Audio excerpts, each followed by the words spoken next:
भंडाऱ्याच्या लाखणी तालुक्यातील किटाडी परिसरात वाघांचा मुक्त संचार सुरू आहे। यामुळे स्थानिक शेतकऱ्यांमध्ये भीतीचे वातावरण निर्माण झाले। वाघामुळे परिसरात भीतीचे वातावरण असून वन विभागाने या वाघांचा बंदोबस्त करावा अशी मागणी शेतकऱ्यांकडून करण्यात येते।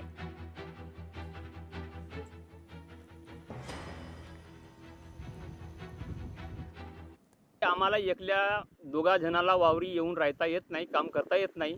त्यासाठी आम्हाला 4-5 लोक गावातून आणावं लागते। डवरा मारणे आहे, निंदन काढणे आहे किंवा दवाई मारणे आहे, यावेळेस आम्हाला माणसं आणावं लागतात। तर वेळेवर आम्हाला काही माणसं भेटत नाही आणि वाघ आमच्या जवळच एकदम शेताजवळच जंगल आहे, त्या जंगलामध्ये बसून राहते, जाणं येणं तिथूनच त्याचा चालू आहे। त्याच्यामुळे आम्ही वारंवार फॉरेस्ट डिपार्टमेंटला माहिती देऊन, परंतु ते आम्हाला सांगतात तो जंगलात राहते, तुम्हाला काही करत नाही। म्हणजे आम्हाला केल्यानंतर रिॲक्शन घेणार आहेत का? तरी पण फॉरेस्ट डिपार्टमेंटनी थोडंसं आम्हाला इथे लक्ष देऊन त्या वाघाचा बंदोबस्त करण्यात यावा। शेळ्या बकऱ्या चरायला आपल्या शेतामध्ये नेत असताना माझ्या 2 किंवा 3 वेळा त्यांनी हल्ला केला होता, परंतु घायल नाही केला। बाकीचे लोकांचे कमीत कमी 600-700 बकऱ्या मारून जानसी केलेलं आहे। तसेच गाई वगैरे, बैल म्हैस यांना बी घायल केलेलं आहे। काही मरण पावले, त्याची भरपावती कमीपणा भेटते।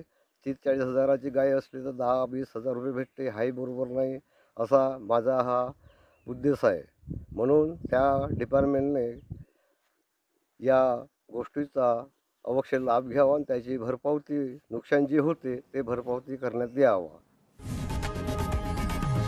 लोकशाही मराठी ऐका, पहा, जागरूक रहा।